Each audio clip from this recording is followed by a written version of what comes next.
here we are. Cool. And then I have to click back to the other subject.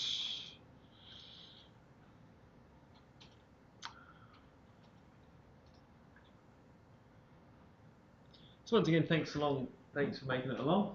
Again. So this week should be is actually fairly light, and it's a bit more of a discussion than previous, because we're talking about hot water services and cladding systems. So and there's a few bits and bobs I can get for the cladding systems.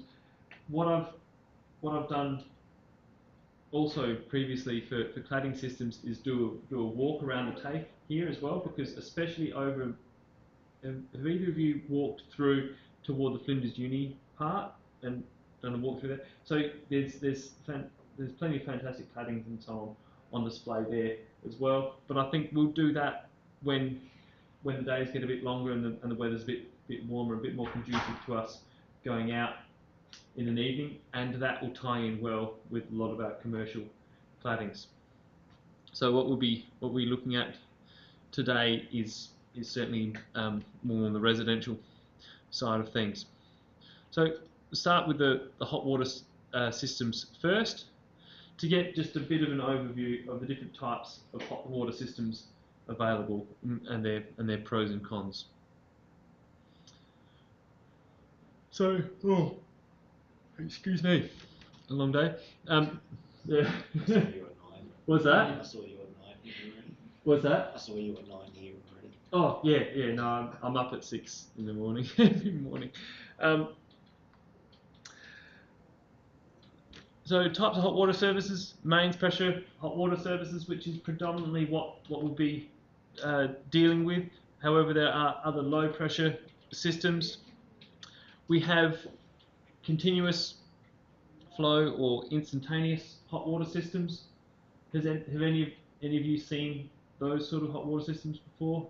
And yeah, fairly common. That's what we've got on our place. You know, particularly the instantaneous gas hot water systems are quite readily used, and certainly really good for applications such as for holiday rentals and things like that, where you don't want to be heating up water all the time. There are heat exchange systems, so that's where you basically use something as a heat source or a reservoir for stored heat, and then use the heat pump system to basically extract the heat out of that, or we've got a heat pump system here as well, and one called Free Out Loud. Didn't do any research on what that one was. Excuse me. So positioning of hot water service is important. It may dictate what type of hot water service you use, and whether you have space for it.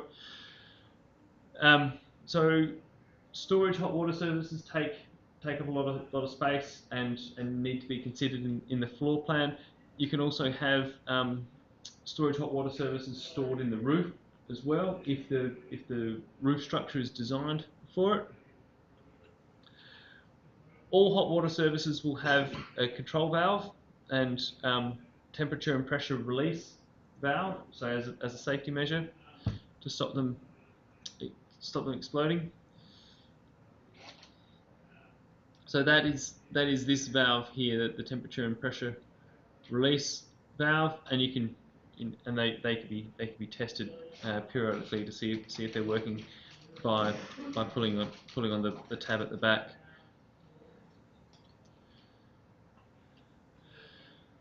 I guess these hot water services are not common, but I saw one just a few weeks ago. Got one in our roof. Got one in your roof? An old one. Yeah. I'll get it out. Oh, so yeah, so it's not being used anymore, but it's residual and it sits up there in the pan.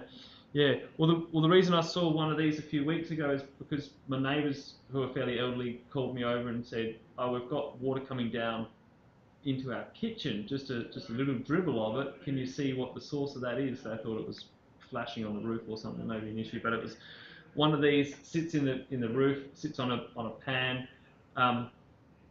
the way it had been installed is the pan and then some bearers inside the pan and the hot water service sitting on that. Those bearers got wet, over many years, collapsed, damaged the pan, rusted, and then then it's letting out water. So that's certainly, how do I say it, an issue with such a hot water service. But I guess if you decommission it and you let all your water out of it, well then it's not going to be Leak water onto the roof. right. Okay, so leaked water into the ceiling, and so you just decide to decommission it, go something better, and that's why you don't see these existing very often. But where we are, we don't have mains water, so we don't have that pressure, and for their scenario, in that place, by the way, what they do is they also heat some of their hot water by a water jacket on the back of a fireplace in their kitchen as well. That I think feeds into this. So that's why it works particularly well for them. So got here minimum grade of pipe work, 1:200. I guess that's for the flow out of there, and has to have a safe tray underneath it, as mentioned before.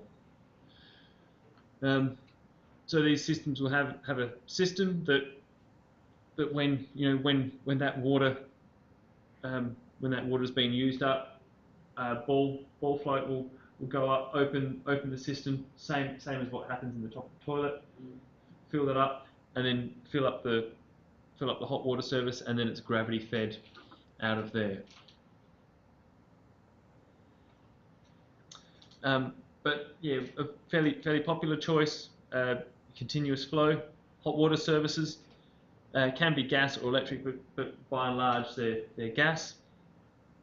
But you do have limited flow rates, and you also have interruption in flows as well. You have issues around that, and also you got both pilot light models. So you have a pilot. So for your mains gas, you have a pilot light running all the time, and that lights things up. For bottled gas, because bottled gas is far more expensive, you don't want to be wasting that gas on a pilot light. You have battery systems. Those battery systems do get fairly problematic, and the mechanisms that control those battery systems are relatively complex. And if you've got hard water like we do in Adelaide, they can get gummed up fairly well. So there are certainly issues with them in the way that they work and their mechanisms, but I guess really good in terms of having an unlimited supply of hot water, and also only paying for heating that water when you use it.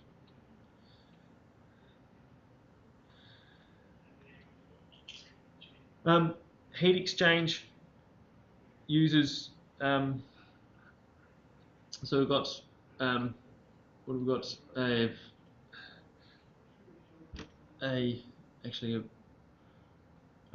So there we've got a cold water inlet into the copper coil, and then a hot water outlet, and an element underneath that heats the water within that hot water service, and then vicariously heats the water in the copper tubing as it passes through. So it can be used for low temperatures, 40 to 50 degrees. And there's the cutaway there of that.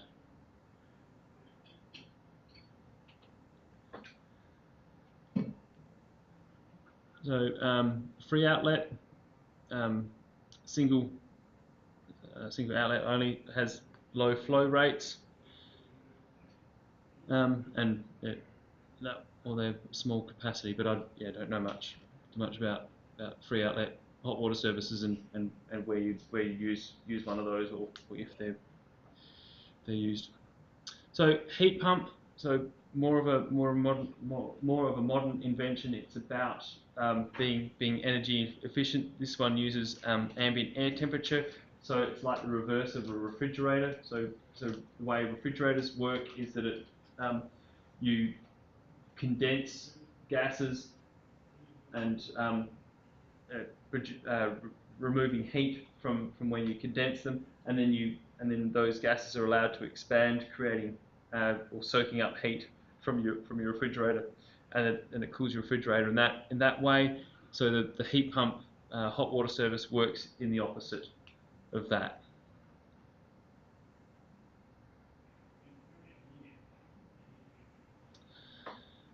So hot water services have to be how to say mounted on either a concrete block or hardwood battens if you're mounting them outside, and you have to keep your hot water service elevated from the ground, so you don't have your hot water service sitting on the ground and gathering moisture under there and rusting, or better is to install the hot water service inside the house.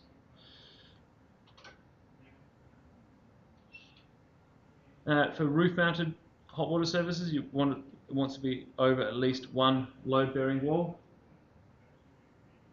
and you have to use the safe tray over top of the platform. So you have the platform and then the safe tray over top of that. Yeah. What's that? I'm not sure anyone makes one anymore. Well, copper hot water services or the roof. Yes. Well, I'll ask the neighbours, see about them getting theirs replaced. I'm pretty sure they're getting it replaced for as it is. I'll find out. No, well, once they're empty, they're not all that heavy. It's something something that can be lifted into place. Yeah, I'll be interested to see how they go about it. To take all the tiles or roof sheeting off to get it. I think they will. Yeah, I think for theirs they'll take tiles off to send it in that way.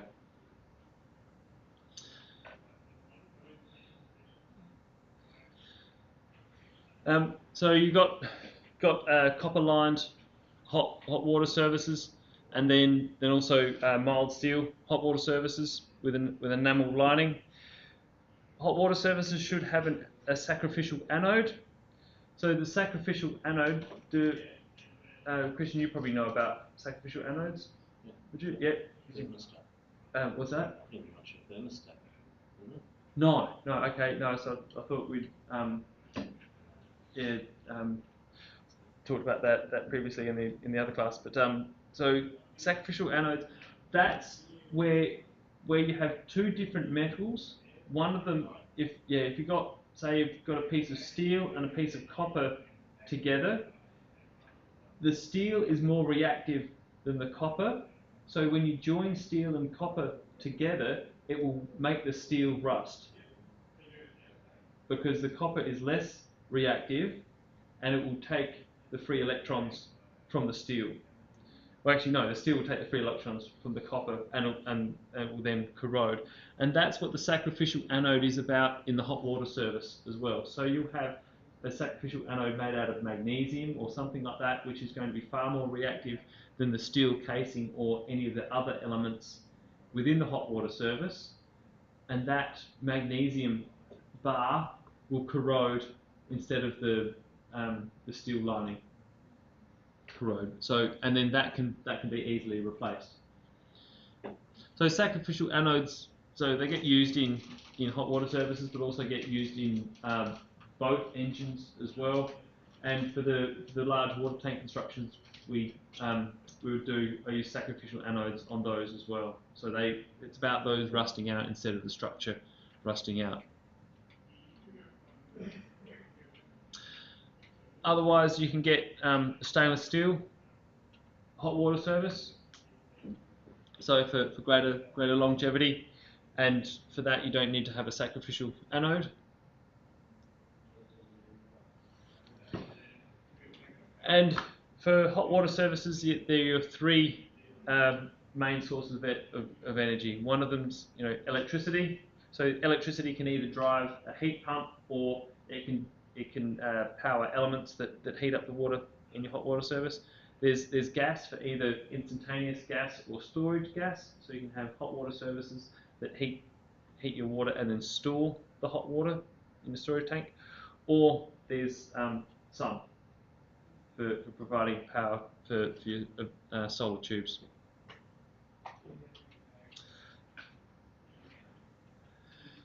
So, so the old, I guess, the old type of hot water service, the one that most people relied on previously, was the electricity storage hot water service. They're getting a little bit too expensive to run these days because electricity prices are quite high. They are very much a large user of electricity, and there's a fair bit of wastage of power that happens in those units, because you're heating up water, and then a lot of that heat is lost to the outside, and you're continuously reheating the water. Gas. So you've got both gas, continuous flow, and storage.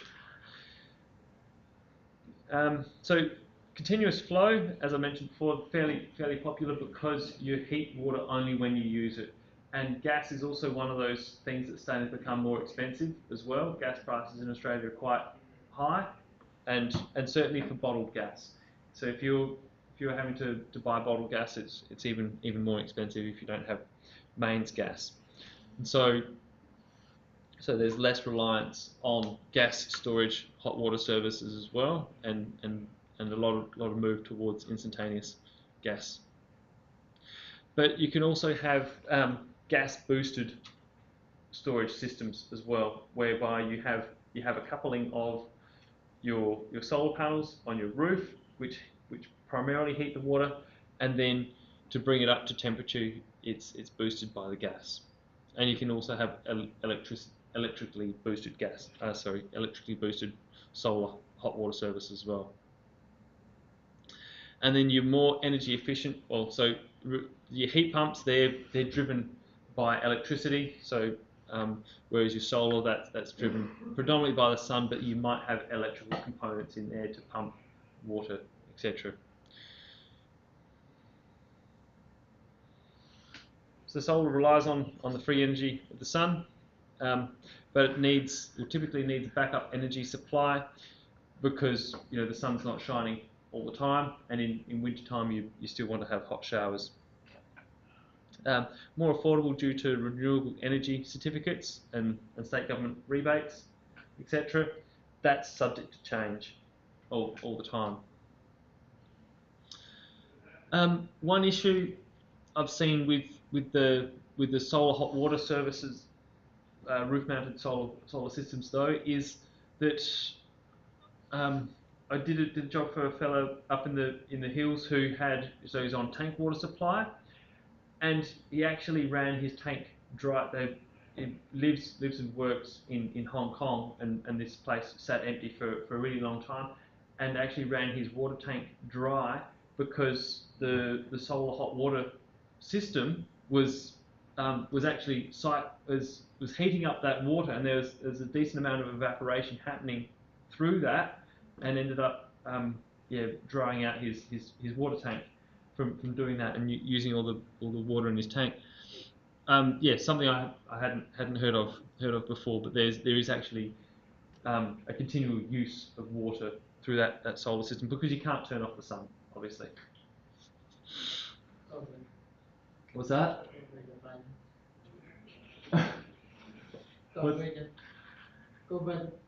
Oh, cover the panels, right? Yes. I guess of course you can turn off the sun. Yeah, cover the panels, of course. Yeah. I hadn't. Yeah, no. Seems like a no-brainer, but I hadn't thought of that.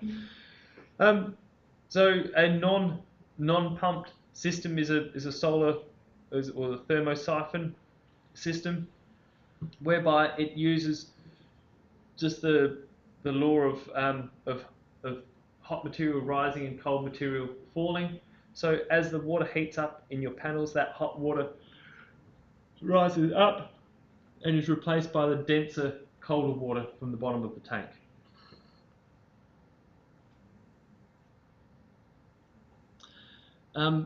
Also, you have close coupled solar hot water services. If you're going to install one of those, because there is a lot of weight in that unit, your roof needs to be designed or retrofitted to enable the carrying of all that weight on your roof. Could the water tank be off the roof though? Yes, but then it's no longer a close coupled system. So Yeah. yeah, so that is what happens quite a lot, is that you have evacuated solar tubes on your roof, and then you have the storage unit elsewhere in the house, because that works far more better in a retrofitting scenario, especially if you're replacing an old electric storage hot water service. You already have accommodation for that storage unit there, and so that's what's called a forced circulation system, whereby water is pumped up to your solar panels, and it's allowed to come back down.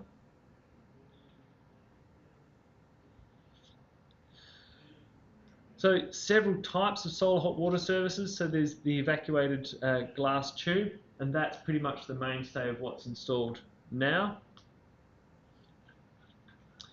and can be used in conjunction with gas boosted or electric boosted storage system.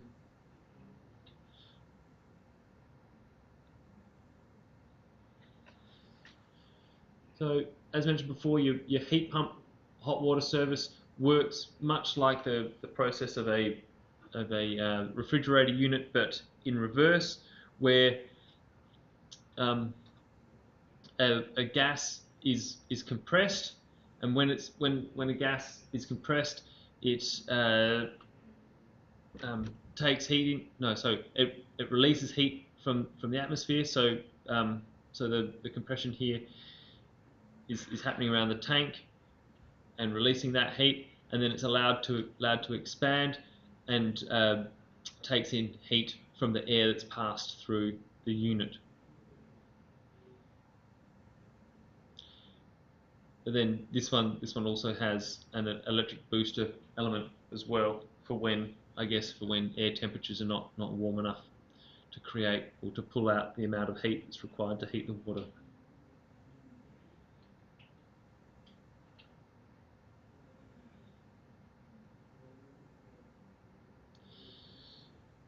You can also use hot water services in multiple installations, particularly for hotels and the like.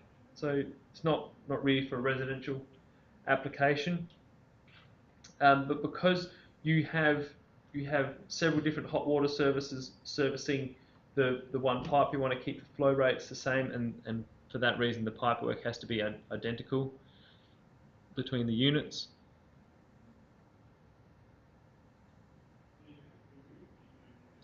So that's a diagram for instantaneous gas hot water services, and this is a whole series of storage hot water services. So for a large hotel.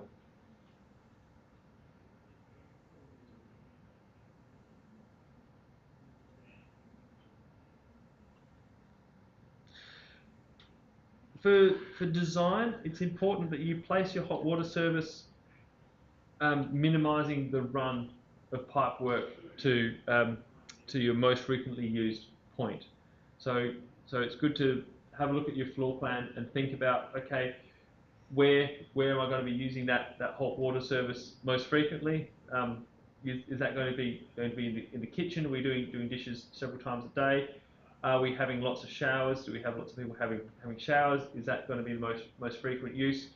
And typically you'll mount it somewhere in between there, and then also in a convenient location for your laundry, but that's typically secondary use.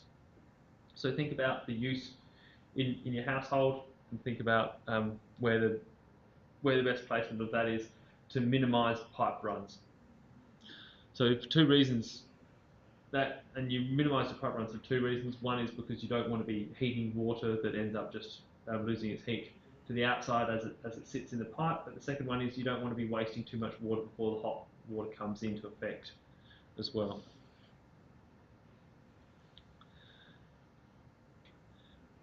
Storage hot water services must have a heat trap. If gas hot water service provision for flues air supply will be required, so we don't want to be ventilating those gas fumes into a living area. And relief drains must run into a gully or tundish because of the possible high temperatures. Because of the possible high temperatures, an appropriate material must be used. So a tundish, that is basically a receptacle with a drain in the bottom of it. So it's like a basin, like a some form of dish, but it has to be resistant to heat. So not a PVC tundish.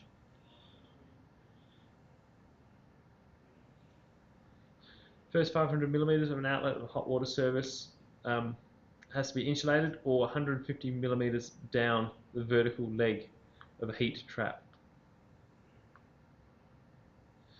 All exposed pipework feeding a kitchen sink must be insulated. All valves attached to the hot water service. All flow and return lines of a hot water service and all flow and return lines of a circulated system have to be insulated.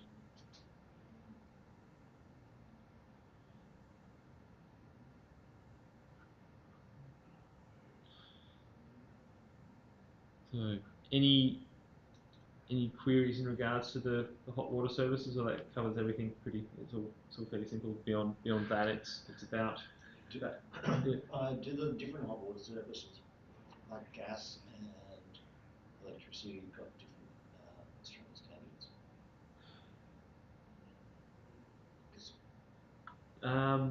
Trying to think what Australian standards would apply. So, yeah. Because I've only got gas. 3498. Yeah, and that is 3500. So that's for the plumbing standard. So that's in relation to the gas, plumbing installation. So of course, yes, an electrical is not going to have, it doesn't have any gas plumbing. So yeah, it's okay. Yeah, the water heaters should inform the sure. Yeah, so I haven't looked at that Australian standard, but I think that would apply to all hot water services. So it's Australian standard for all hot water services. About this regulation, What's that?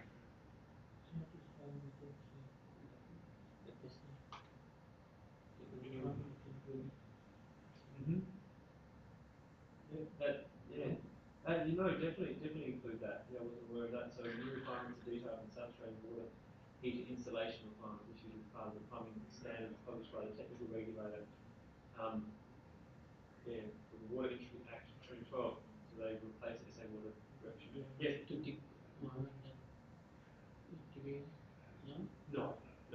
No, because we're not plumbers, and we're not specialists in regards to services. But if we say that they have to be installed as per certain standards, the people that are carrying out that work and who install those systems, they're the ones that have to understand those specific Australian standards.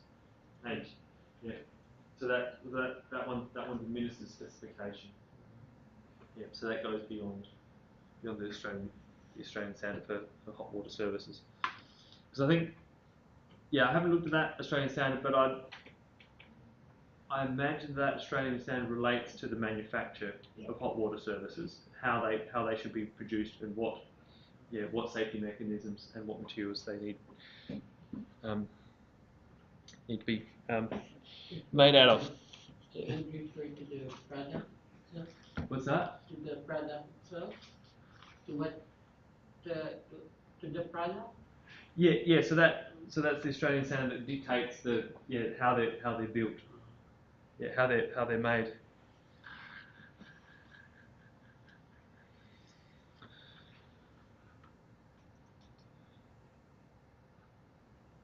So moving on to cladding.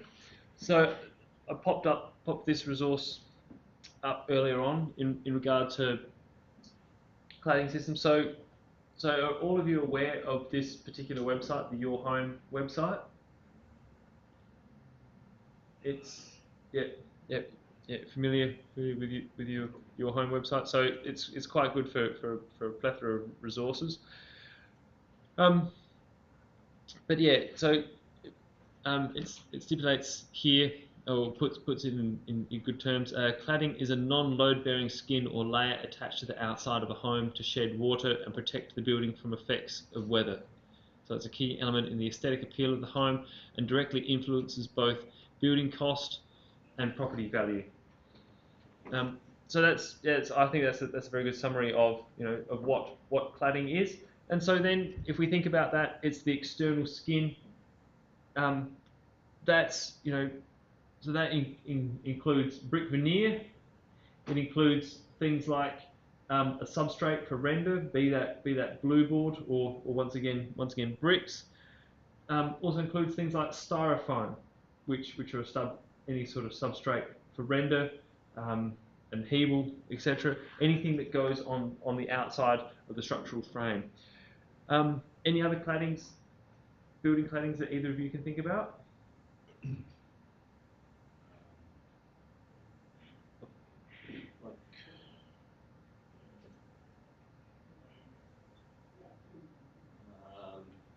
can have metal cladding. Yeah. Like sheet metal cladding. Yeah.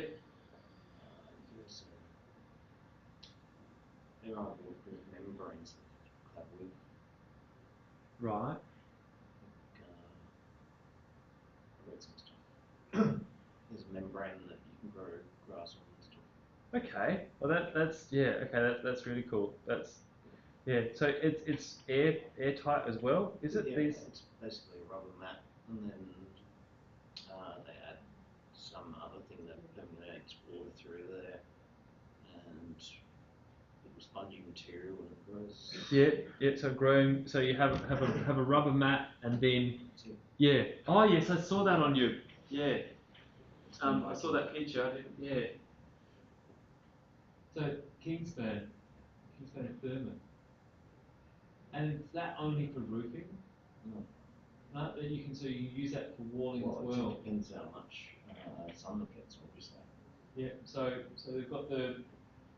Sorry. That's just the insulation board, and then some fastener. Protect the barrier. Drainage layer. Vapor control layer. Yeah, underneath the whole system, and then and green roof covering. But in that research, it showed you can use that for walling as well. Yeah, cool. And any idea of what sort of plants you grow on that at all? Moss. Yeah. Like microgreens, you go out there with your scissors and trim off. Yeah, something like that. Watercress. Microcrest. Yeah. Microcrest. Cress, yeah. It is $5 a pint. Yeah, exactly. Yeah. So cladding being non-load bearing skin. Tommy, do you have any ideas about other claddings we haven't mentioned yet? I have here fiber cement. Fiber cement sheeting, yeah. Yeah. And aerated concrete.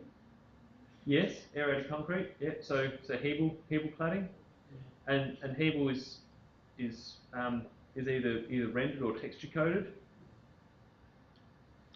And just the Brick veneer cladding. What about timber? You guys seen any good timber claddings? Yes, like cedar. Lots of cedar out there. Lots of western red cedar cladding. Either as a lot of it's as shiplap boards, but some of it vertical cladding.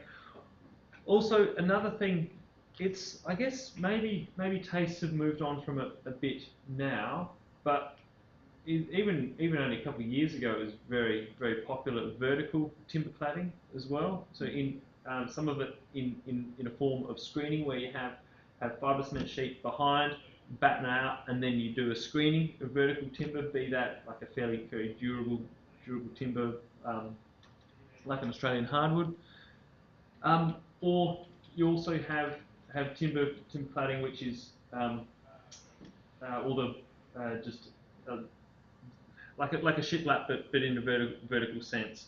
So have any of you seen the extension to the zoo? It was done quite a while ago. Yeah, I do a report on it Oh right, yeah, yeah, by Hassel. The architects were Hassel. yeah, yeah, Big money. yeah. Oh, yeah, it's my younger brother that did the cladding on that. Right. Yeah. So went through a lot of saws because that much hardwood. Yeah, but yeah. So you got your vertical closed cladding as well for that. So well, yeah, although any other ideas of cladding beyond those? Why would they say here on the government website mud brick and rammed earth and straw bales down the bottom? Yeah. So yeah. Once again, mud brick is essentially a form of cladding. We don't have, well, actually, well, I guess mud brick does come under the masonry standard, but typically, actually, oh no, I won't. No, I don't know enough about mud brick to make that comment, because there are plenty of load-bearing mud brick walls, but I just haven't seen any built recently in regards to that. But yeah, I guess actually rammed earth. We should get council approval for that. For what? Rammed earth building or a straw bale building in Australia. Okay, no, certainly it's very easy to get council approval for straw bale building. Yes, yeah. So although you can't do the straw bale as load bearing. So the way straw bale building happens is you do a timber frame, and then you do your layers for straw bale on the outside of that, so you have a footing that extends past, or you do a strip footing in non-reactive sites, and then you stack your straw bales, and then you compress them. So I'll add straw bale building to something we'll go through a little bit tonight.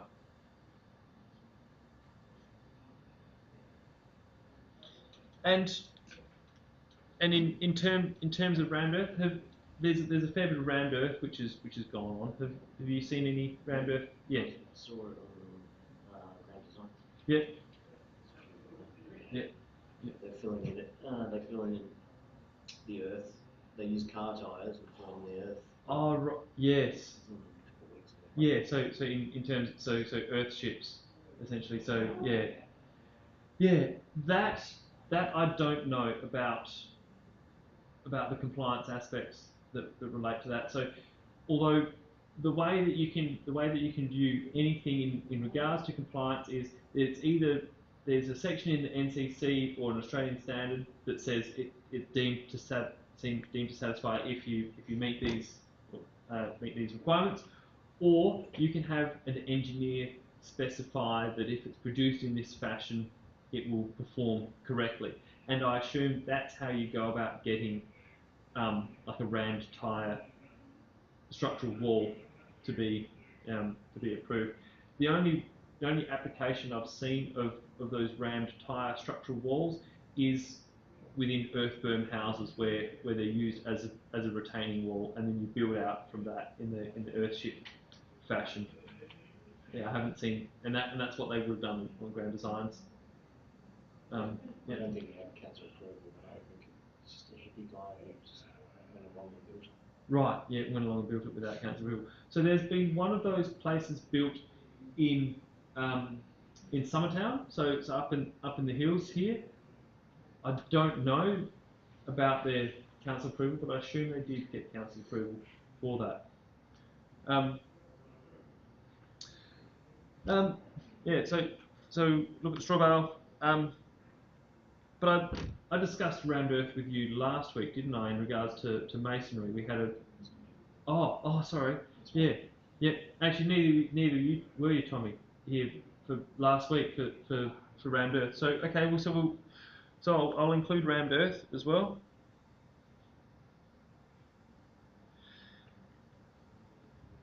Other cladding options. So yeah, so certainly all your steel sheet.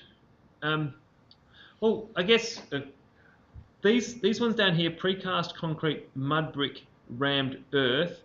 Those three they're more of a structural option than a cladding option. Certainly they end up becoming the exposed surface on the outside, and you can decide to clad them or leave them unclad. But they're both, yeah, but they're the structural option that can be expressed. If I click on that, okay, it takes me to rammed earth. So there's actually a decent amount of rammed earth building that has gone on in South Australia. There's one development at Wollonga, which if you happen to be down Wollonga and you've got a bit of spare time, I encourage you to go there and look at it. It's in an area called Quarry Court, and there's Quarry Court and Koala Court. I can have a quick look on SA Map Viewer or Google Maps.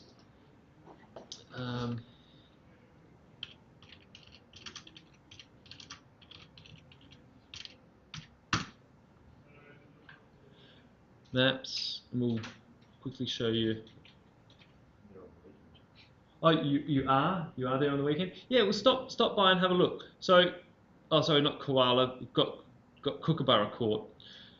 So, Wollonga Farmers Market right there in the corner there. So this is the main street here. So you head up St. Peter's Terrace, and then right at the end turn right into Quarry Court, and it's this whole development that's been carried out in rammed earth. And you got some fairly pedestrian design up to some really fantastic design. There's a place, I think it's right at the end of Kookaburra Court, which I think is fairly fantastic design in rammed earth. So encourage you to have a look at that. But there are also probably our most prominent rammed earth building in Adelaide would be the Wine Centre. Do you guys know of the Wine Centre on North Terrace? Yeah. Yeah. So. Is that rammed earth? Yeah. Now I'll just get images of that one happening there. Well, it's not all rammed earth, but there's a massive rammed earth wall, that big curved wall at the entry. So that's all rammed earth. And the thinking behind, or the concept that brought about that construction was that wine is so much about the soil in which it's grown, and so when they built this building, they imported soil from the 7 prominent wine regions around Australia, mashed it all up, and made a big wall out of it. And so it's incorporating that aspect. Do we have any other? So that's that wall once again, in behind it.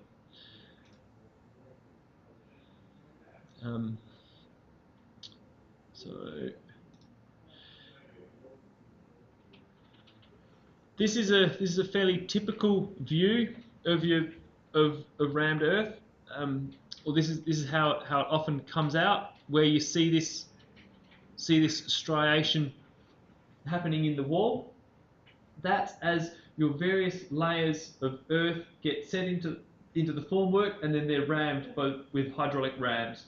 You can also make rams that are manually driven, but it's just a lot of work laying. That's how the Great Wall of China Yeah, yeah, they had, but I think they had a lot of labour. Highly Indian these days. Well, yeah. I think the amount of, I guess, yeah, building's definitely gone into the thing of minimising the amount of labour on site, and so I think we'd struggle to build the Great Wall of China today using the technology they used back then. But yeah, you can make manual rammers, although people who do it professionally typically have hydraulic rammers, so they've got some sort of hydraulic pump, be it from an excavator or whatever, with these hydraulic rammers, and really strong steel formwork, so that to take that pressure, and then the soil is rammed in there. It's also stabilised, so with a mix of approximately 17% cement powder in there as well, which is less than what you use in concrete, but it's still using a fair volume of cement powder for if you're going to be doing a building. one of the, well, okay, I'll go through the pros and the cons. Pros of rammed earth is it has a very high thermal mass and it works very well in taking up heat and distributing heat. Another pro about rammed earth is that you're sourcing the materials locally and sometimes from on site, or many times on site, which means it has a very low embodied energy for producing. It uses fairly natural materials as well, so it doesn't give off things. It's also relatively fire resistant, so it can certainly work as a fire separation wall and stand up fairly well in a fire. The downsides of it are that fixings are difficult, so you have to fix with chemset anchors. So that's where you're about chemset anchors. Yeah. What's that? Yeah. Oh, I explained those previously. Yeah. So you can't use any of the typical type of anchors that you'd use for concrete, like Dynabolts, things that require pressure, because it has even less tensile strength than concrete and can easily crack around fixings. Because of that, you also need to be very careful and be fairly conservative with your fixings. So drive your fixings in further. So you can't rely on a short fixing. You can't reinforce it. So you can't add reinforcing to it because it doesn't bond well with the reinforcing, and reinforcing actually weakens the wall if you put it in there.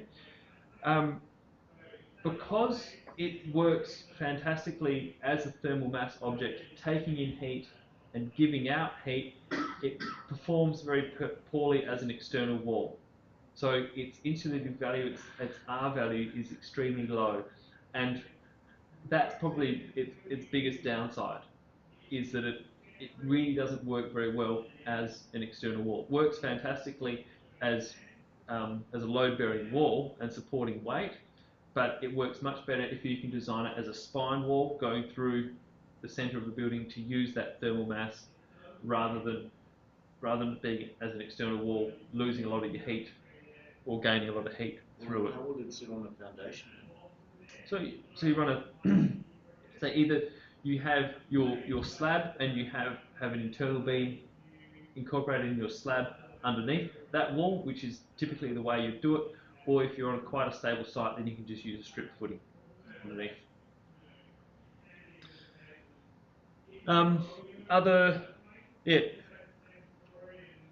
I have heard of rammed earth now being designed that incorporates insulation, an insulation layer into the rammed earth, but how that's done on site, I'm yet to find out.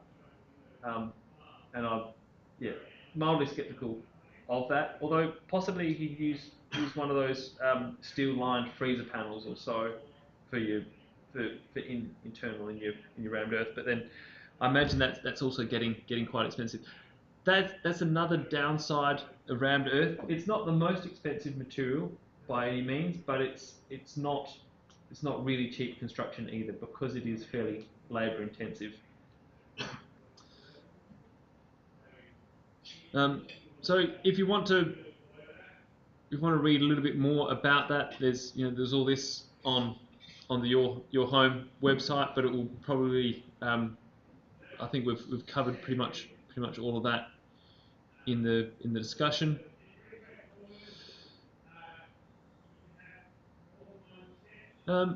This I didn't cover. So walls are built, or joints and connections. Walls are built in panels of approximately 3.5 metres in length with flexible joints to comply with building rules requirements for masonry structures. So that's about having control joints and articulation joints. So that's no different than any other masonry structure. When a wall consists of more than one panel, a recess is built into the end of the first wall.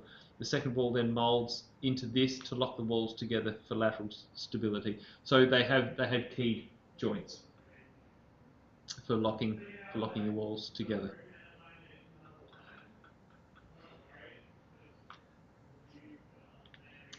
Right. I'll see what your home has in regards to straw bale building.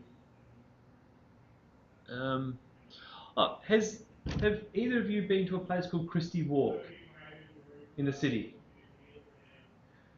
So it's on Sturt Street. Yeah, what's that? Big Sturt Street. So do you know Tropo Cafe on the corner of Sturt? It is Sturt Street, isn't it, where it hits Whitmore Square? There. Yeah. So what's that?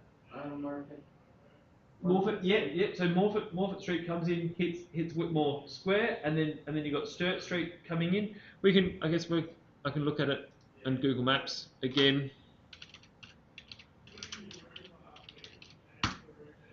And bring that up on maps, and so I can show you exactly where Christie Walk is. Actually, it's a few.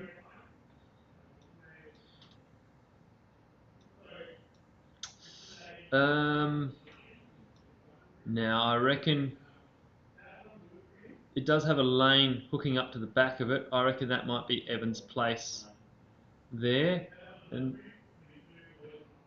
I'm thinking Christie Walk is this section in here.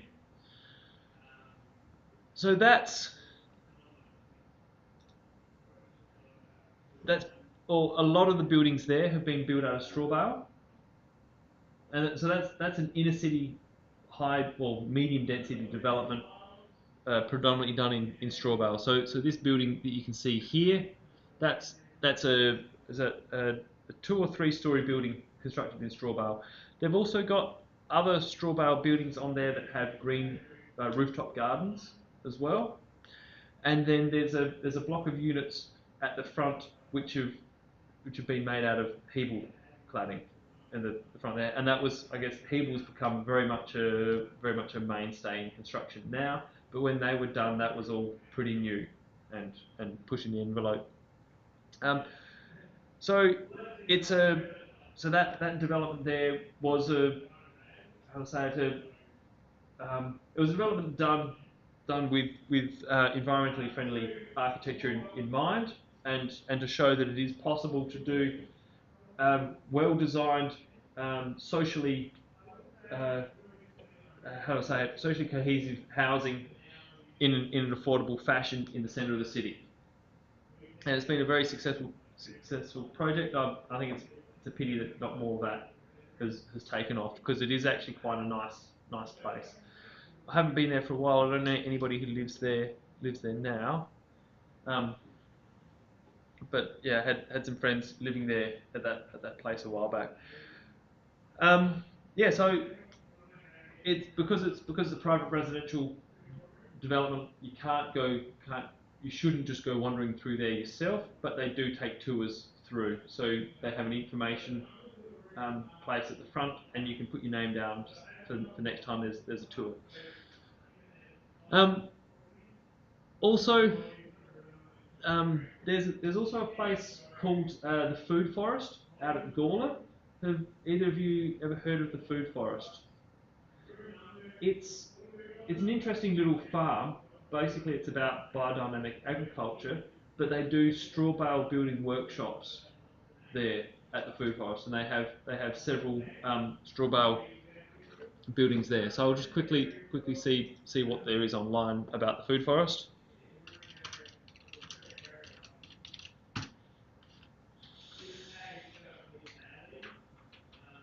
So yeah, well, it's actually in Hillier, which is right next to Gawler. So as you right next to Evanston.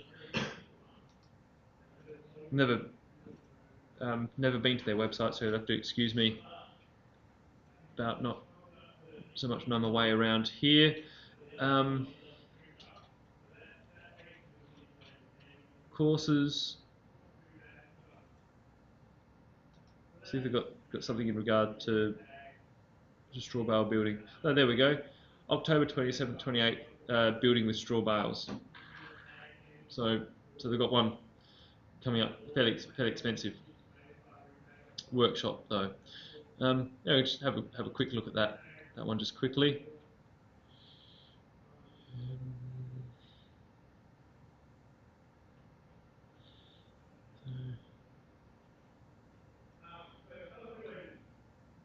So yeah, for 2 days, all day for 2 days. Basic construction techniques, load bearing versus pole frame structures, design principles and site assessment, doors and windows, natural finishes, floors, foundations and roof options, fire, termites and rodents, building regulations and council approval, costs, builders, contractors, owner builders, and comparisons of those. So if you're particularly interested in that form of construction, bunch of lovely people out at the food forest there. But the nuts and bolts of building a straw bale is that, as I mentioned before, you cannot, well, under the National Construction Code and Australian standards, you cannot use straw bale as load bearing walls. So you need to provide a load bearing structure, and it can simply be the cladding on the outside. Straw bale also needs to be enclosed, so for longevity and for that straw bale, or to ensure the longevity of the building, the straw bale has to be rendered over. A lot of straw bale buildings I've seen have been fairly sort of artsy craftsy in their appearance, but they don't always necessarily have to be. I actually worked on this building a bit because a friend of a friend was building a straw bale house, and I helped him with the ceilings in that. He had a really good renderer on that building, and it actually turned out to be like really crisp and really clean around the windows. Beautiful details. It still had these curves, but beautiful mitering of the window details. And so if you employ good tradespeople for your finishing trades, you can actually get really nice results. Still, once again, with the straw bale, it doesn't have to look. So well, cheap or artsy craftsy, you know. Yeah, like it doesn't have to look so hippie home. So that one's inside Christie, is inside one of the buildings at Christie Walk, I think. That one. So relatively neat, but still it's a bit sort of artsy craftsy and not really flush walls. So the way that the walls, this is a great diagram for that. So the way that the walls are done is that you have, the best way to do it is with a timber ladder frame on the base and on the top, which compresses the straw bale. So you lay them like you would bricks in a stretcher bond type fashion, so they lock well together. And for doing gable ends, etc., it's just about trimming up the bales. And when you get to a window, just trim that bale with a chainsaw or so to get fairly neat cuts. Lay the straw bales on, tension that down with the wire to compress the bales, and so you start higher than you need to be, and you bring it down to the height you want, and then you fix your chicken wire onto your bales with pins, etc., and then render it onto your chicken wire. So the chicken wire is what grabs the render and provides the substrate, and render straight onto that.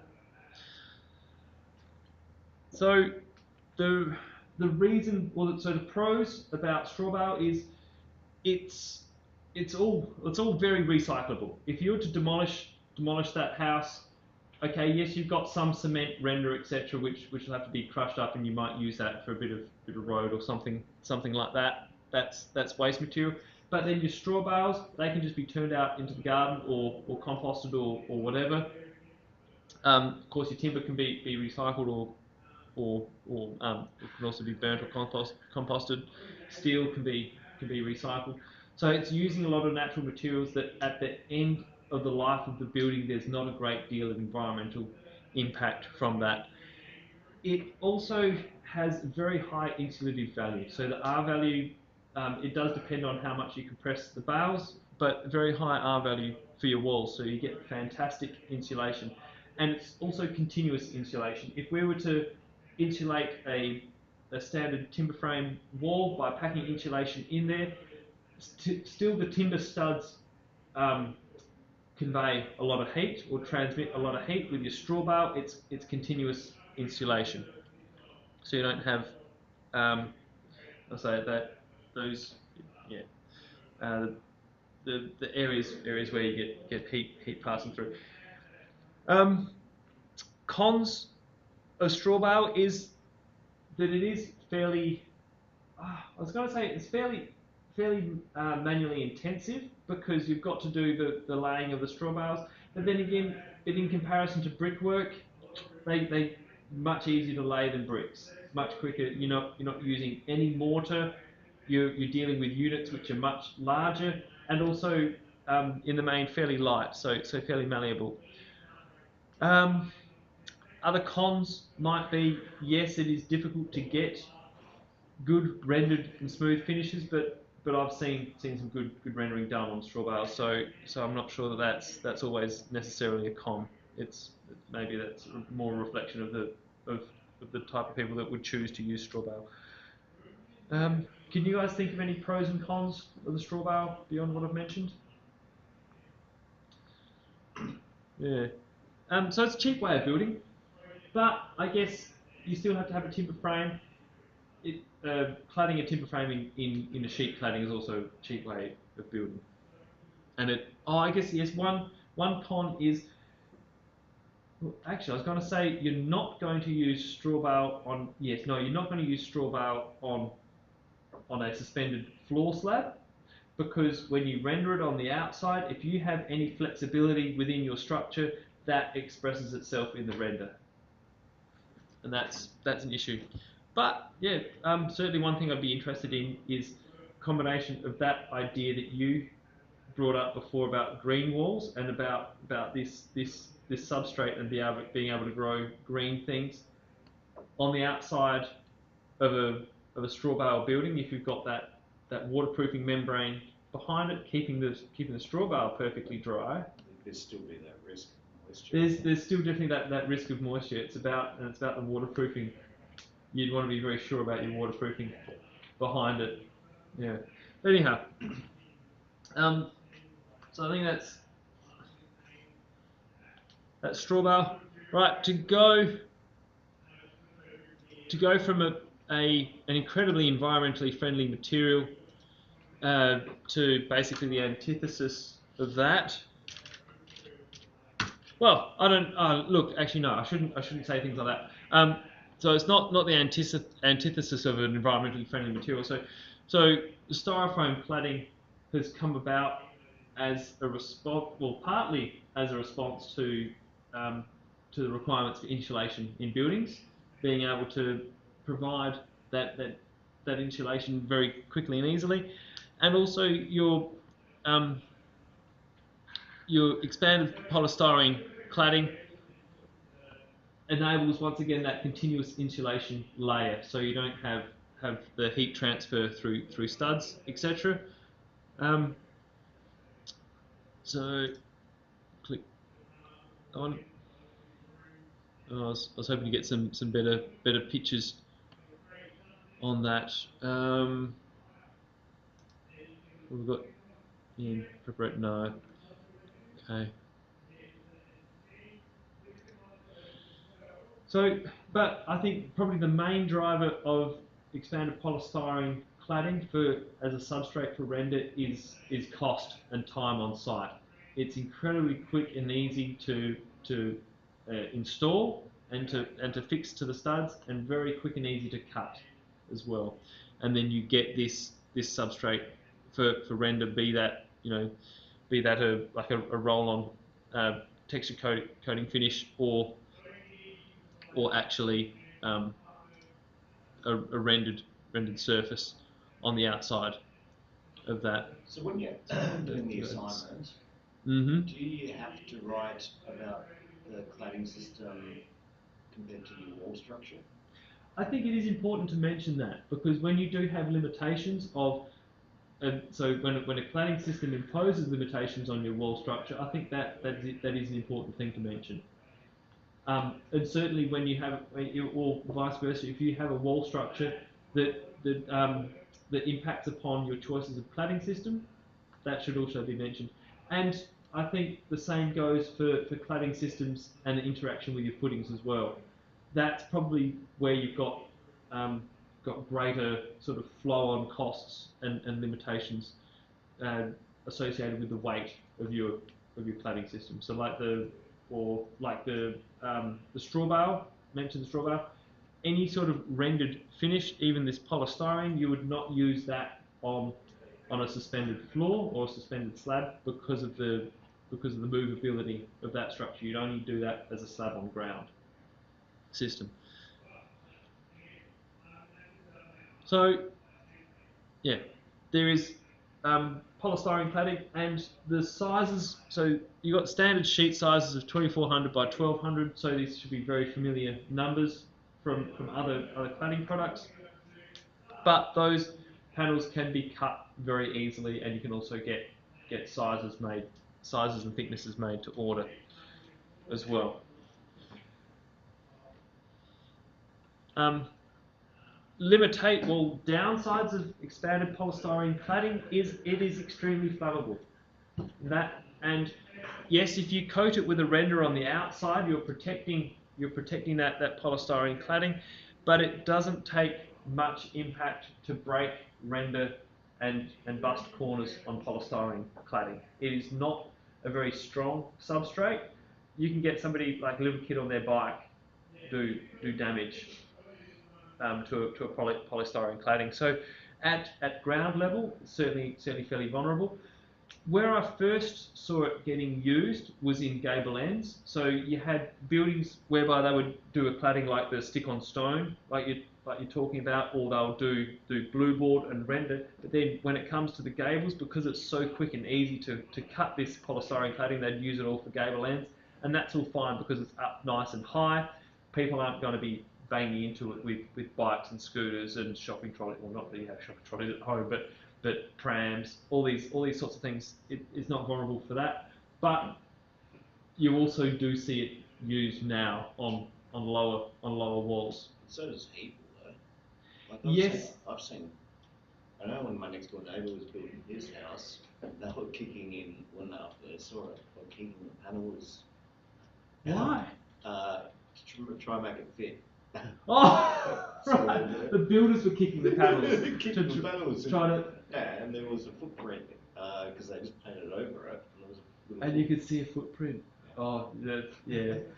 I think that's a bit of shocking. I would have put the dust mask on, got the flapper disc on, and shaved a couple mil off I had to fix that. Yeah, but for squeezing it in, if it's going to be that tight, just shave a little bit off. Yeah.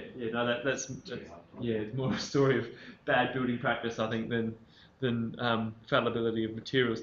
But yeah, but in the main, your things like power panel, that's going to be much more hard wearing than your expanded polystyrene cladding.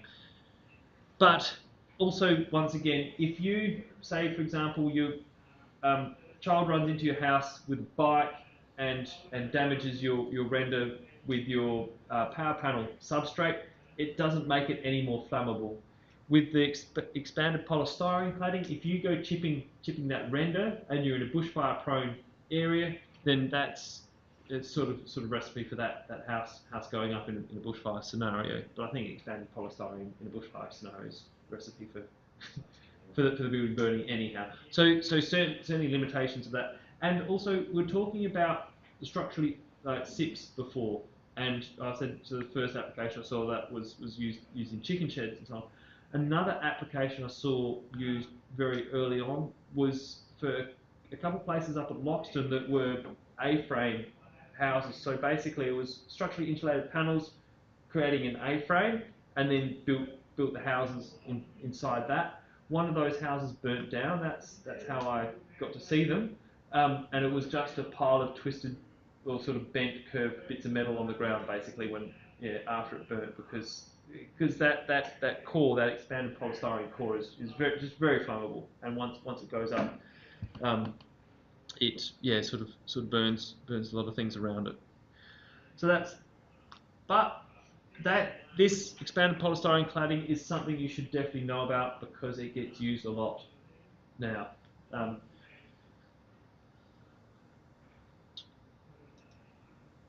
Also, another one that I brought up, so timber cladding, hardwood hardwood timber cladding. You mentioned Western red cedar before, as well. How to say it? Sort of just in terms of architectural tastes, people have moved away from that shiplap Western red cedar cladding, but also, and I heard an interesting thing about the use of the Western red cedar in a fire-prone area as well, because a friend was looking at buying a place clad entirely in Western red cedar it was up in the hills, and it's in a very flammable area, and you wouldn't get approval for doing that today, but the person that built that house actually stood by that choice of cladding in saying that it does actually perform very well in a bushfire, because you can wet the building down, and that Western red cedar takes up that moisture and stays moist and protects the building in a bushfire, which is as long as you're there to wet the cladding down. Possibly that is a good approach. What you can use in a bushfire prone area are these hardwoods. So we've got the Boral site here showing various different hardwood cladding options. Typically, those timbers that have a density of greater than 750 kilograms per cubic meter can be, what's that? Oh, greater than 700, is it? Yeah. So greater than 700 kilograms per cubic meter can be used in bushfire-prone areas, including flame zone areas. But of course, that type of cladding, I guess you can't wet that down. It doesn't take up moisture in the same way that Western red cedar will take up moisture.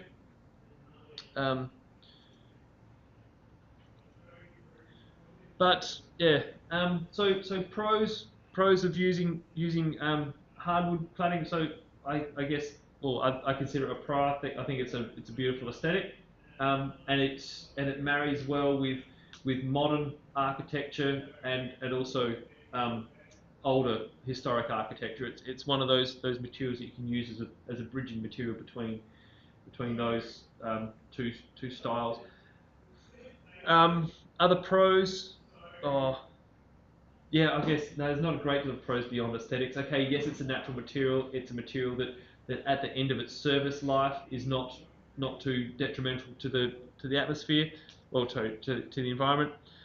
You can also have a lot of natural finishes to your, particularly your more durable timbers. So there's a product I've used before which is called like Lanatec, which is a lanolin based sealer. So it's lanolin from wool. So it's just the grease out of wool, and it's thinned down, I think, with like turpentine, or like I think it's mineral terps. It's thinned down with, and that you can apply to your hardwood, and that seals your hardwood in terms of protecting it from weather, but still lets that hardwood grey off, and that greying off of timber is also something that some people like, is an aesthetic that people like.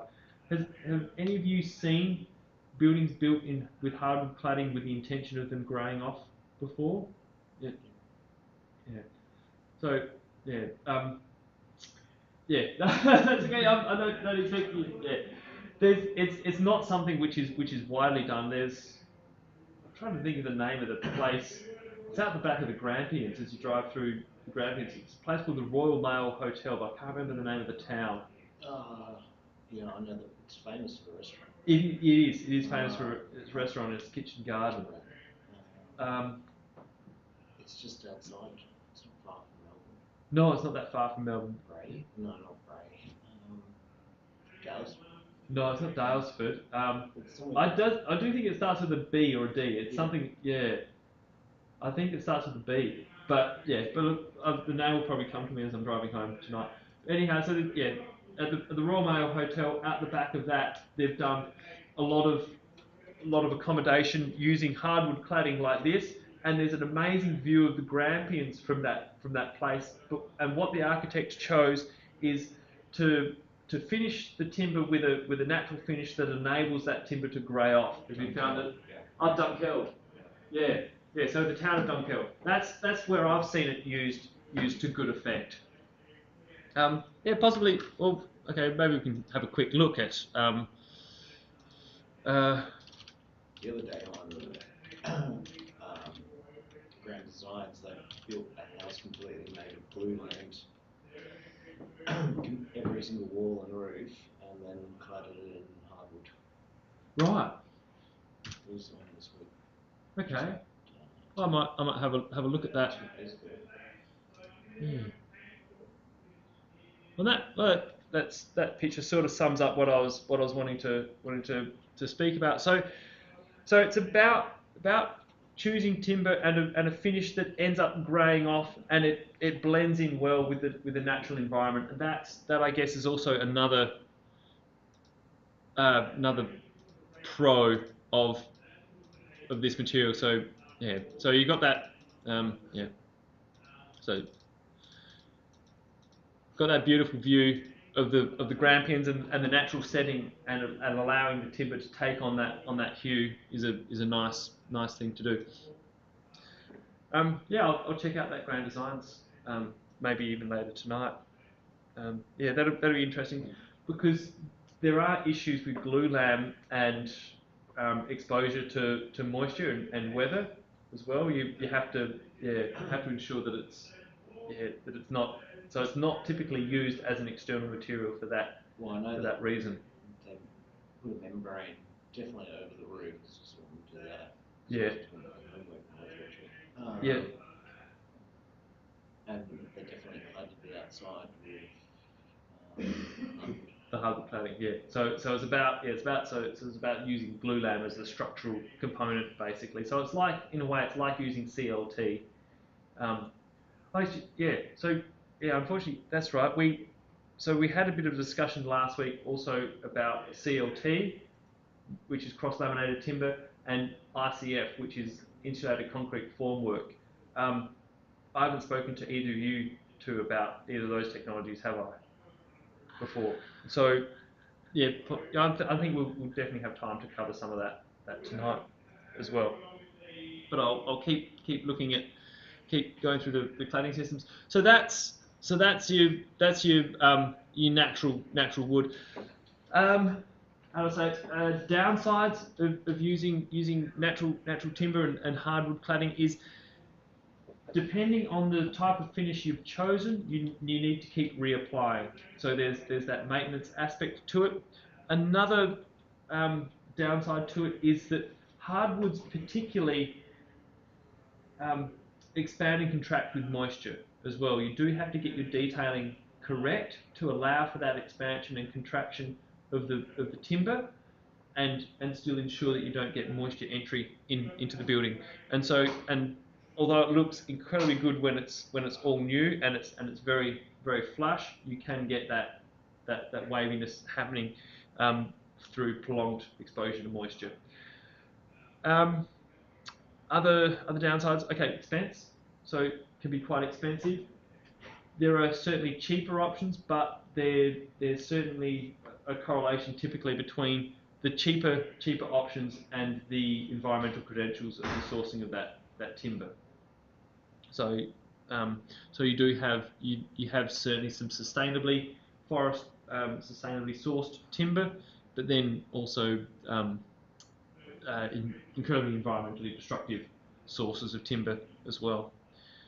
Although on that sustainability front, another good aspect about it is that it also works as a carbon store as well. So for quite low embodied energy, there's not a great deal of energy which is required in bringing that material to its function on site, but it also stores carbon away in its structure. I'll just have a quick look at see what Boral say about sustainability. So AFS chain of custody certified. This provides peace of mind that Boral's solid timber products are sourced from sustainably managed and legal forestry. Certification is linked to the largest forest management certification scheme in the world, and is the only forest management certification scheme within an Australian standard. So yeah, so that is obviously quite a concern, is about the sourcing of the timber, and that's why Boral have chosen to make that statement. So and yeah, can be used in bushfire-prone areas up to BAL 29. So this so that's not flame zone. So flame zone is BAL 4. Right. Then from natural timber.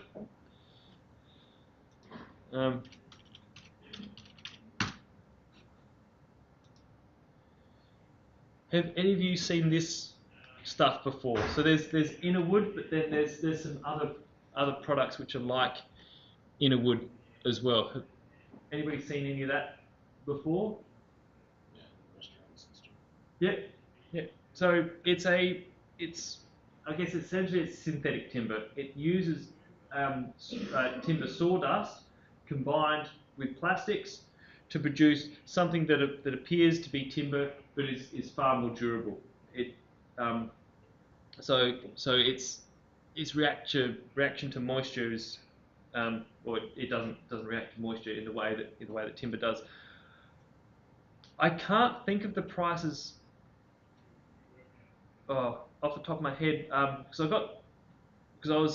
I was exploring some prices of Innerwood, and I think from memory, so I was looking into it for decking material for from a bow and so on. Actually, no, that might have been for spotted gum. You could do it for about $7 a square meter for your decking. But Innerwood, I think, was around the $13 or $14. It was about double that. So it is quite a bit more expensive than your hardwoods, but then what you get out of that is your longevity and its resistance to moisture. I can't think of any particularly notable examples around Adelaide where they've used Innerwood cladding. Yeah, I've seen one example. I was down in Tasmania. There was There you go. oh, that one's in Adelaide, is it? Yeah. Where's that? Film house. Film. GU Film House, I say. Yeah. So it's the Greater Union. Oh, Greater Union Film House. Yeah. So there's one in Glenelg, there's one off Harley Street. Okay, I'll just quickly Google it. GU Film House Adelaide.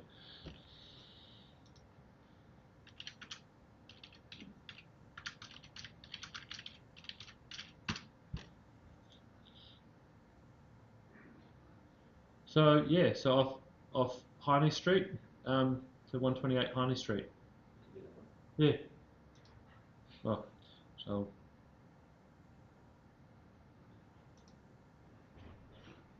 yeah.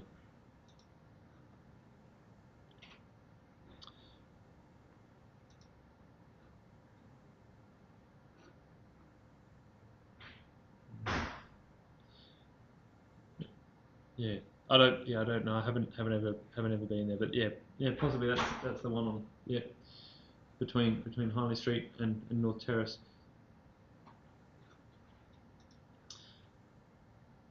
So yeah, so Innerwood you can use that. Okay, much like you'd use timber as well.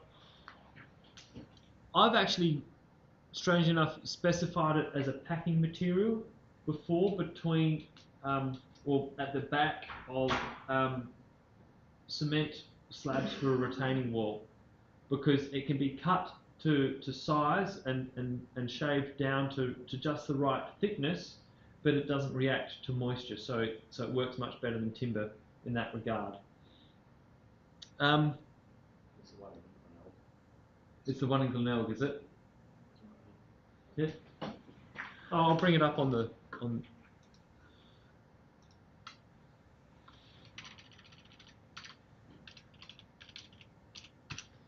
for the external students at home. Is it that one? Yeah. Yeah. So so Innerwood cladding on the outside. Yeah. So that's Innerwood as well. Is it? Or was that, or got a different? No, that's a different building. Yeah. Yeah. So yeah, you can still pick the difference between Innerwood and natural timber. But also it sort of got used as a bearer, straight onto concrete with a deck over top of that. So in an area where you're going to have continual moisture as well, and where you don't want that moisture transferred through. And I'll go to this is a company based in Melbourne, and there are, and yeah, unfortunately for inspiring cladding options, a lot of the more pushing the envelope stuff is available in Melbourne as opposed to Adelaide.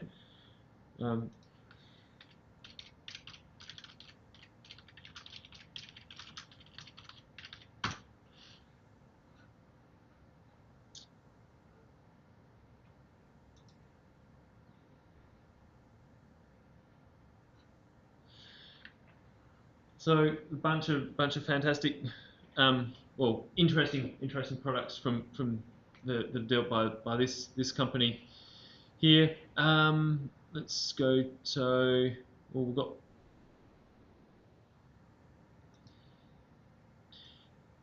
in terms of sheet metal cladding, things such as standing seam cladding is certainly a very popular choice, certainly for commercial buildings, but also for high-end residential as well. So this is where you have a wide pan, and then you have structural seams that also lock the pans together. Has anybody seen that? Or as you walk out of the TAFE building, go through the automatic doors, look up, you'll see this type of cladding there. Except the cladding on the TAFE building is a thinner pan than this. On this picture, you can actually see a little bit of this effect, which is called oil canning. That is that is something that people producing this type of cladding have been working very hard to avoid.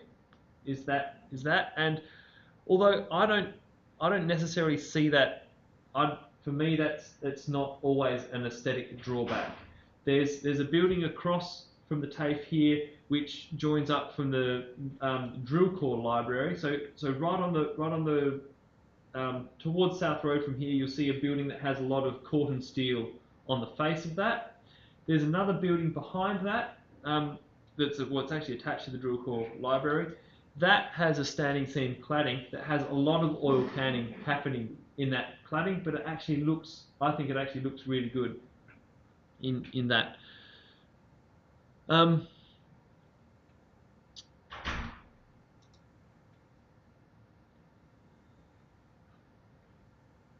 Also, the reverse of that, so standing seam cladding, you've got express jointed steel cladding systems as well.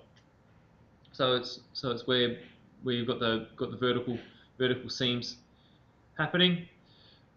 Uni is a really good place to see all the countertops. Yeah. That's which was the City West campus? Yeah, yeah. Cool. Yeah, I'll take a wander through there. Sometime. Actually, well, okay, maybe I can bring it up on the big screen as well. I went to that uni myself, and so when I went there, yeah, there was nothing architecturally flash going on. Believe me, it was that building. Yeah. So I went there for the first year that it opened, and yeah, it was the terracotta block work and peachy coloured render, and I think it was aqua blue carpets or something. It was yeah. It said 90s, 1990, which is when it was built in 96 or something, I think. Yeah. Anyhow, so we'll just have a quick tour through for cladding systems in UniSA.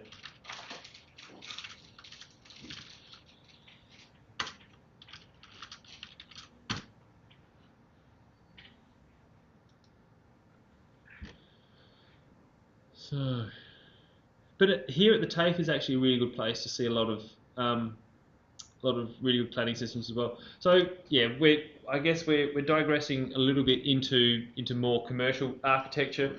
What's the name of that? Do you know the name of that? The Hawk Building, is it? Yeah, but it's got there's another name for that gallery that's in there. The Samstag. Samstag, isn't it? Yeah. Yeah. Other buildings. The Hawk Building. So they are precast concrete panels. So cladding panels. But we're sort of jumping the gun. This is what we cover later on.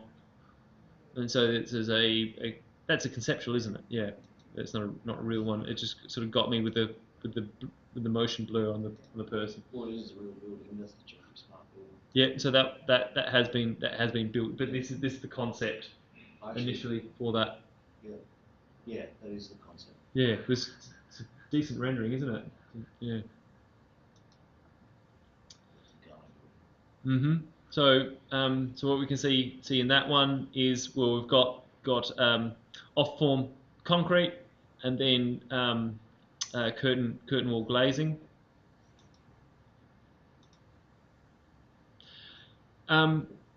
Routed plywood for ceiling linings, and herringbone parquetry for the floorings. Actually, that's another thing that's, I guess, very much the thing at the moment is also herringbone parquetry, herringbone tiling. You're shaking your head. It's very 1970s, 80s. Well, it is, but it's one of those things. Sort of what's old is new again. And perforated steel.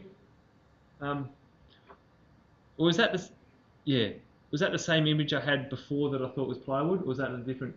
No, this one. No, it's same image. Same image. Yeah. So that actually, that is plywood or perforated steel. Yeah. Yeah. Yeah. I'll leave it at that. But yeah, I'll take it. I'll take a wander through there sometime soon. I lost that page. We're on. Okay. Okay. Yeah.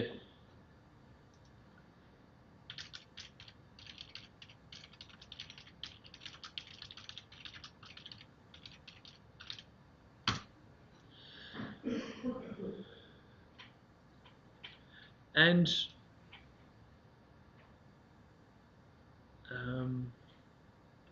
well, that was our So that was there for our, or predominantly our forms of sheet metal cladding.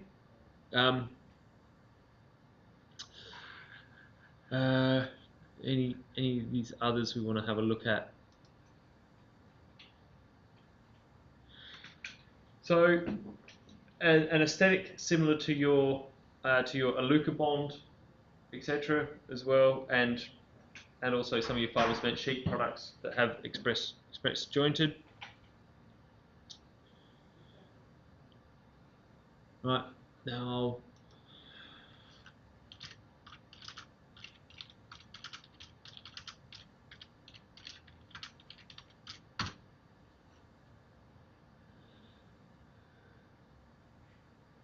okay, well I'll go. Yeah, we'll go on then to the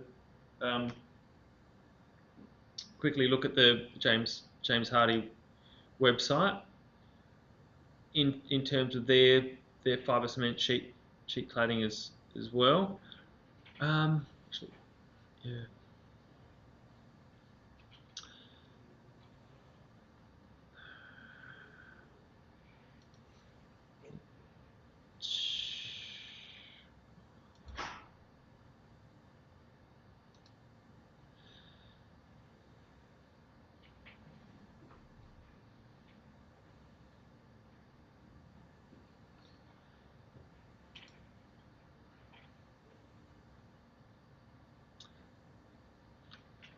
So, yeah, once again, a whole range of possibilities from fibre cement sheet cladding, from the fairly traditional prime line weatherboard look, which is a lapped weatherboard, through to more, I guess, how do I say it, more modern approaches like Scion and Scion Matrix cladding.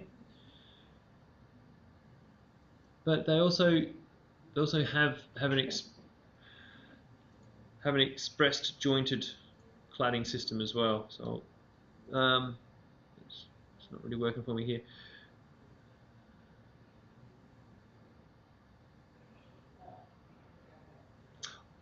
Easy Lap can be used for an express jointed system as well.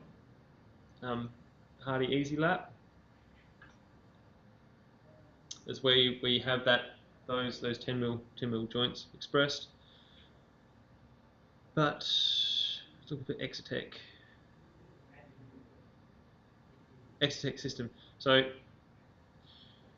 I guess, yeah, more of a inverted commas commercial cladding option, but certainly an option for in residential use as well, that has expressed those the joints in the fibre cement sheet expressed. One fibre cement sheet product which I'll just bring it up first. So that's James Hardy. So for their main competitor, go across to CSR. They produce, and have I shown this to you before, the barestone cladding? So this is another form of fibre cement sheet cladding, which I guess isn't the intention isn't that you paint this. So this is fibre cement sheet in its natural form that has a sealer on it that has no colour in it. So you actually see the variation in colour of that panel behind it. That work, once again, like your natural timber, it's one of those sort of materials that blends in fairly well in both a natural environment, in a historic context, and in a modern context as well. That's my take on it as well. First time I saw that was used in the NGV over in Melbourne, the National Gallery on St Kilda Road there, and I thought that was a really cool idea. I saw this fibre cement sheet cladding in a raw form used, and I thought, wow, that actually looks really nice. And then I've since seen it in a few projects around Adelaide. Probably the most notable is the Tropo Cafe. Once again, have you seen? You know that? Yeah, I've been there many times. Yeah, so another place. Have you noticed the barestone cladding for the apartments that extend from? Yeah. I thought it was concrete though. No, it's actually fibre cement sheet. So it's a 10mm. No, it's an 8mm fibre cement sheet. I think. Might have to get the thickness on that.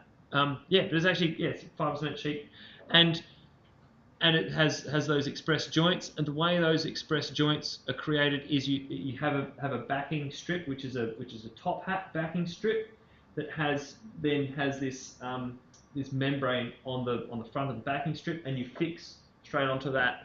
So that's how your weather sealing happens. So actually, probably in technical data, what's our thickness?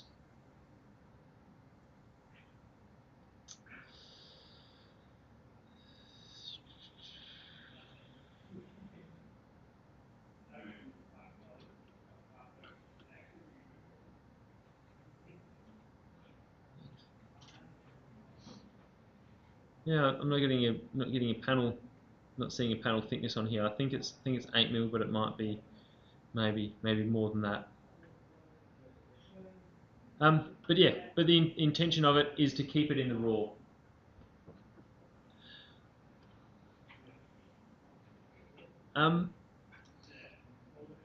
Cementel do a bunch of other fibre cement sheet cladding options as well, for both sort of residential and commercial.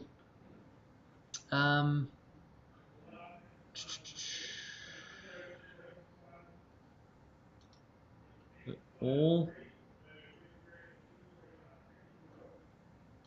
that's the one I was looking for. So commercial express panel.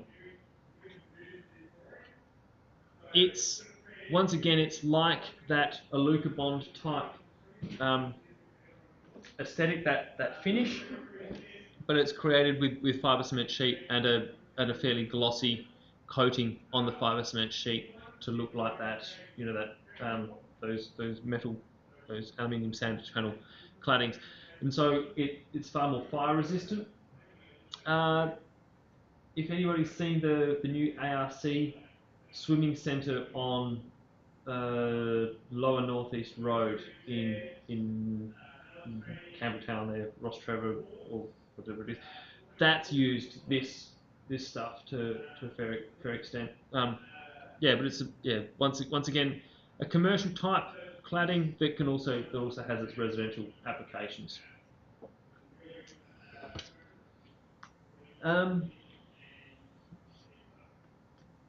Other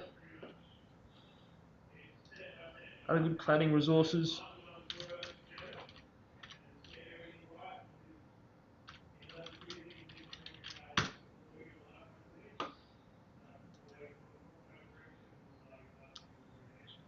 Back, just on the wall cladding.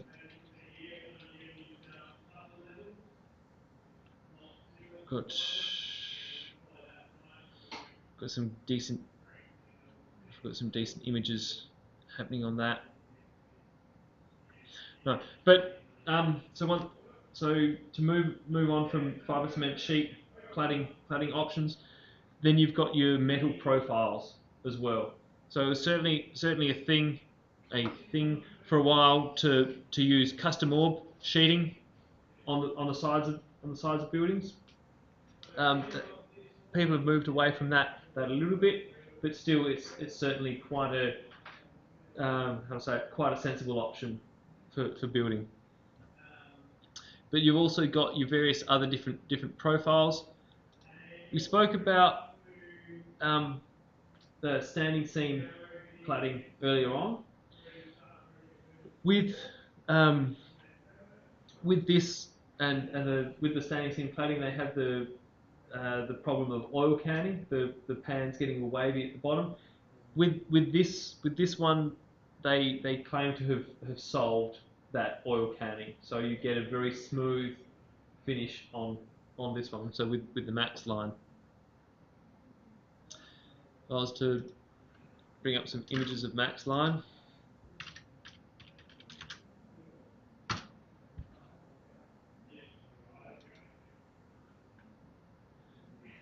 So that's Max line cladding in application.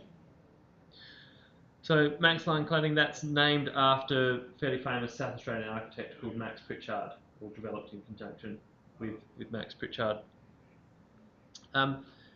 With this Max line cladding, you can also use what are called mansard clips on the corner to cover those. So what you do to bend those sheets over the roof, you have to cut the ridges and you bend them over the roof, and then you use little clips on the corners there to create that image of the ridges carrying over the top of the parapet there. Yeah. So we just spoke about custom orb cladding, but then we've moved on to something called Max line cladding as well, which is another standing seam cladding.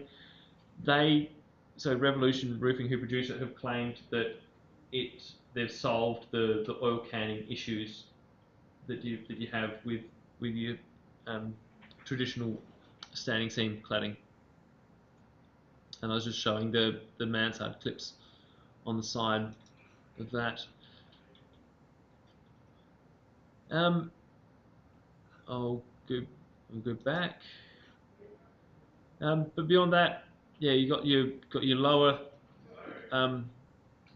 standing seam claddings, and then your fairly traditional profiles of the Greco profiles, and then the custom orb profiles.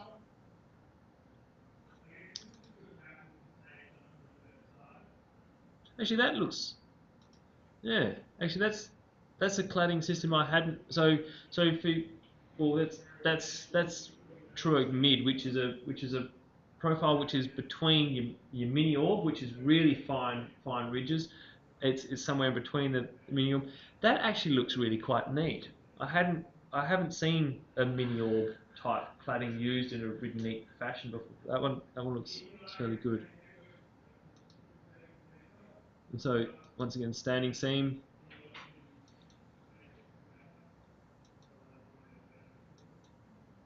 All of that. So I love their max line. Ah, I know that building. That's in Piccadilly. So you head off up into the hills, head off the freeway. You can see that one as you drive through Piccadilly on your way to Summertown.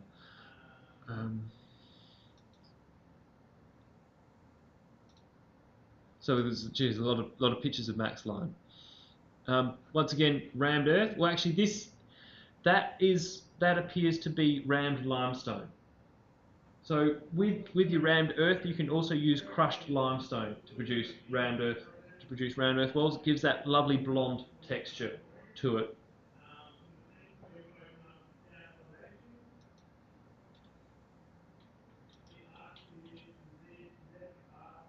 So some max line cladding and some natural timber cladding in conjunction. And very modern, also once again, very modern aesthetic of a gable end minimalist building with no gutters. So where is it? King's College.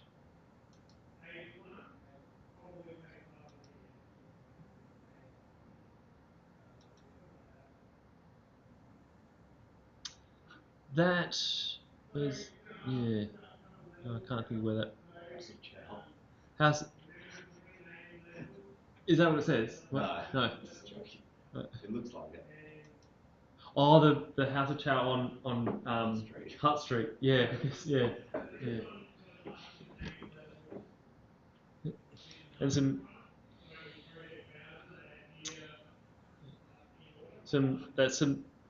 traditional so galv sheeting as well, which in terms of cladding, councils typically don't like to have shiny claddings on buildings. They're generally fairly resistant to it. But in Yankalilla Council, particularly, I've been able to use galv without an issue. They've gone, okay, Zincalume no way. But if you use galv, we're very happy with the use of galv in that, because your galv sheeting actually greys off and gets a nice sort of colour to it as it ages, whereas your Zincalume sheeting stays very light coloured and also marks a lot when you've got trees rubbing against it and things like that.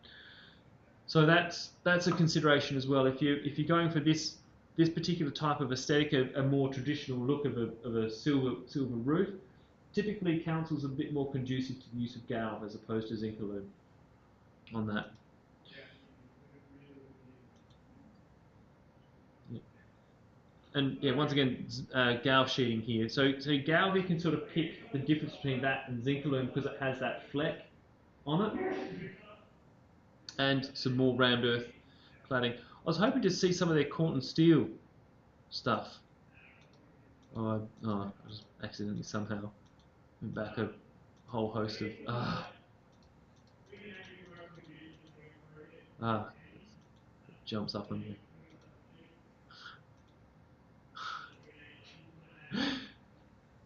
Right, there we go. We got to some Corten steel finally. So it's another material essentially. So it is steel. It's used as a sheeting product in just rolled into a profile.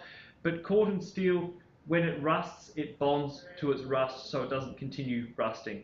That's the benefit of it. That's what shipping containers are made out of. So they can be transported around the world on ships, which are in the ocean, salty environments, etc.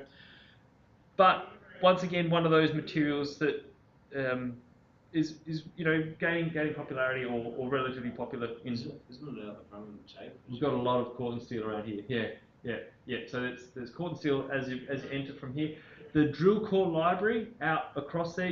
If you come in from South Road, have you guys driven in or driving? But you don't. Oh, that's sorry. You're coming from this direction, yeah. And Tommy, you'd come down Marion Road, would you? Yeah. So if either of you don't bother doing it at night time, you won't see anything. But if either of you drive out here during the daytime, head to South Road. Although we'll take a walk around here when the days are longer and when the sun is still shining at this time of night. We'll take a walk around here and have a look at some good plattings. I'll take you over to the drill core library as well, where they've used corten steel, I think, to really good effect, and a lot of it. But this is the corten steel, so it's just rusty steel, but because it's designed to bond with its rust, it has that longevity. And I think you don't often see this type of cladding used in an internal context, but I think in a place like this, in a cafe, it sort of, to me, that has that appearance of coffee cups, and I think it's a nice sort of blending of that visual. And louvers, so not a cladding system, but